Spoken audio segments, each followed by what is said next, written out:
Բյարի առաջին դումուկի հետևից ու չխանդա։ Սիրելի հայրենակիցներ, նորից բարի երեկո։ Պիտի ասեմ, որ ընդամենը րոպեներ առաջ հանդիպում ունեցանք, որոշ ժամանակ քննարկում ունեցանք հայ առաքելական Սուրբ եկեղեցու միաբանների հետ։ Բավական արդյունավետ խոսակցություն էր եւ մեր սրբազան հայրերը ասացին, որ եթե վաղ առավոտյան մեզ բոլորիս հավատավոր հայ ժողովրդին սպասում են Մայրաթոռում։ Հիմա քանիսն է ժամը, Հովանես, 11-ից է, չէ։ 11-ից 15 է պակաս։ Թեպետ այս պահին մենք որոշ թվով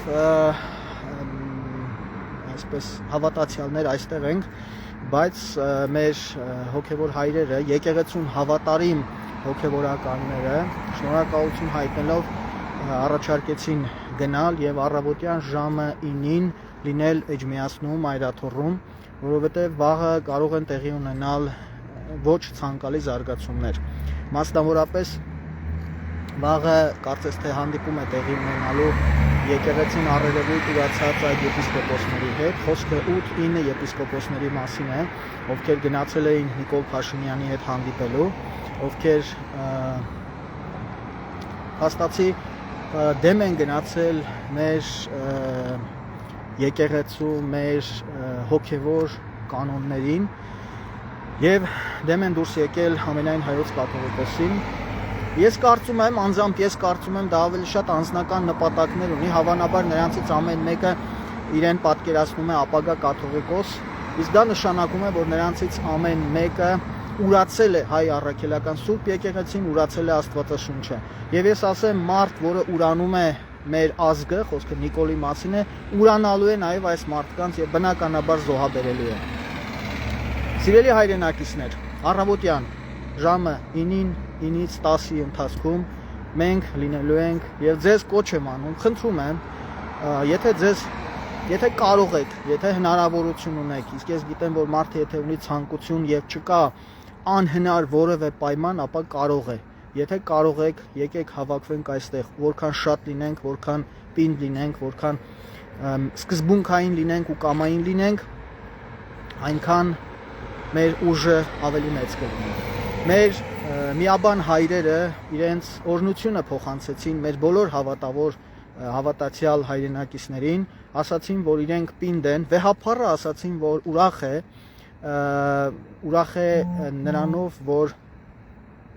ունի իր թիկունքին հայ ժողովրդի աջակցությունը, կոտրված չէ եւ ասում է, որ չի պատրաստվում ենթարկվել այս սատանայական, այս հրեշավոր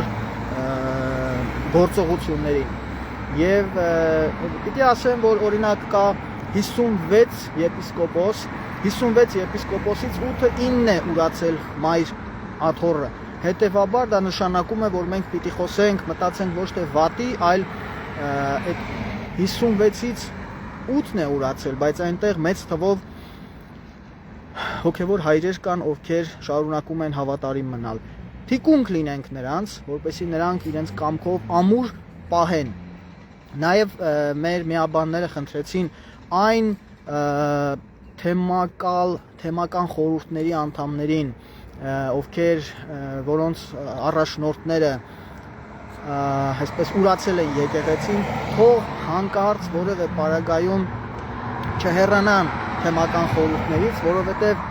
իրենք կարող են թեմական խորհրդի միջոցով ուղղակի նաև կարգազանց հռչակել այդ եպիսկոպոսներին եւ հեռացնել իրենց, այսպես ասենք, հոգևոր պաշտոններից։ Այնպես որ խնդրում եմ, սիրելի հայրենակիցներ, չենք վհատվում, չենք նահանջում, դժվար է, ծանր է, դառն է, չգիտեմ ինչ բառ ասեմ, որովհետեւ մենք մեր հոգևոր